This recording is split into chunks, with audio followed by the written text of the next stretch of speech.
Good morning po muli sa ating lahat. Sa araw po na ito ay pagpatuloy po natin ang ating pong pagbabasa, ang pag-share po natin ng salita ng ating Panginoon. Muli, ito po ay isang paalala na dapat po ay sinishare po natin sa ating kapwa. Dito po tayo sa Marcos chapter 7 verse 15. Ang sabi ng Panginoon, hindi ang pumapasok sa bibig ng tao ang nakapagpaparumi sa kanya sa mata ng Diyos, kundi ang mga nagmumula sa Kanya. Ang ibig pong sabihin, hindi po pagkain or inumin ang nakapagpaparumi sa atin sa paningin ng Diyos, kundi ang mga lumalabas sa ating mga bibig.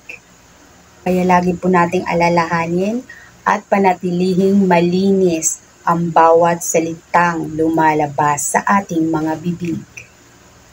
Karapat-dapat lamang po na magiging malinis po tayo sa paningin ng ating Panginoon sapagkat siya po ay tinuturing nating Ama at tayo po ay tinuturing po niyang mga anak niya. Kailangan po natin maging malinis hindi lamang po sa ating panlabas na anyo, higit sa lahat ay nasa ating pong kalooban. Sapagkat siya po ang ating Ama, karapat-dapat lamang po bilang kanyang mga anak ay mamuhay rin po tayong malinis, mamuhay po tayong maayos, mamuhay po tayong naaayon sa kanyang kalooban. Basahin po natin ang Mateo chapter 15 verse 17 po.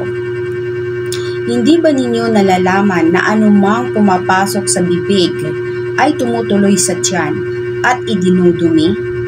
Verse 18, ngunit ang lumalabas sa bibig ay nanggagaling sa puso, at ito ang nagpaparumi sa tao. Verse 19, sapagkat sa puso nanggagaling ang masasamang isipan, pagpatay, pangangalunya, pakikiapid, pagnanakaw, pagsaksi sa kasinungalingan, at paninirang puri. Verse 20, ang mga ito ang nagpaparumi sa tao, ngunit ang kumakain ng di muna naguhugas ng kamay sa paraang naaayon sa minanang turo ay hindi nakapagpaparumi sa tao.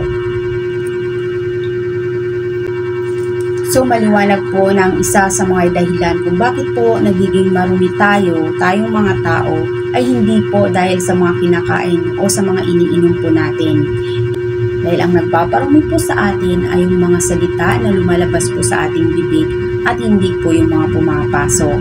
At ang isa pa pong nagpaparumi sa atin ay ang paraan po ng ating pamumuhay. At higit sa lahat, ang nagpaparumi po sa atin ay kung ano ang nilalaman ng ating puso. Kaya kailangan po magiging aware po tayo kung ano po yung nire-restore natin sa puso natin. Kaya atin pong pag-ingatan kung ano po yung nire-restore natin sa ating puso. Dahil isa po yan sa mga pinanggagalingan para po tayo ay maging malinis o magiging masama. Okay? Dahil ang sinasabi po dito, sapagkat sa puso nanggagaling ang masamang isipan. No? Sa puso nanggagaling. So sa puso pala nanggagaling ang masamang iniisip natin or yung masamang ginagawa natin, no? Yung mga bagay na hindi dapat natin gawin at yung mga bagay na mga ginagawa natin, yung mga bagay na iniisip natin, nanggagaling po yan sa puso natin, hindi lamang galing po sa isip natin, kundi sa puso po natin. Kaya kailangan pag-ingatan natin kung ano yung nire-restore natin sa loob ng puso natin, kung ano yung laman ng puso natin. Kaya nga kailangan spread positivity, huwag negative, kasi yun pala yung namumuhay sa puso natin. Kaya kailangan pag alam natin na medyo hindi na maganda yung nararamdaman natin, huwag na nating dagdagan, no? Gawa tayo ng paraan para makaiwas sa ganong pakiramdam. Pagka alam natin na mali, pagka alam natin na tama, no? Dahil malaki na po tayo, alam natin ang mali at alam po natin ang tama. Alam po natin kung anong mabuti at hindi po mabuti. Okay? Dahil hindi lamang sa paglilinis, no? Or paghuhugas ng kamay bago kumain, kundi ito po ay sa kung paano tayo namumuhay. Kaya pag-ingatan po natin, alalahanin po natin palagi kung paano po tayo dapat nagiging malinis. no? Yung pagiging judgmental ba nakakatulong para maging malinis tayo sa paningin ng Panginoon? Ang pagiging makasarili ba ay nakakatulong sa atin para maging malinis tayo sa paningin ng ating Panginoon, no? Ang paggawa ba ng masama ay nakakatulong sa atin para maging malinis tayo? Hindi ba?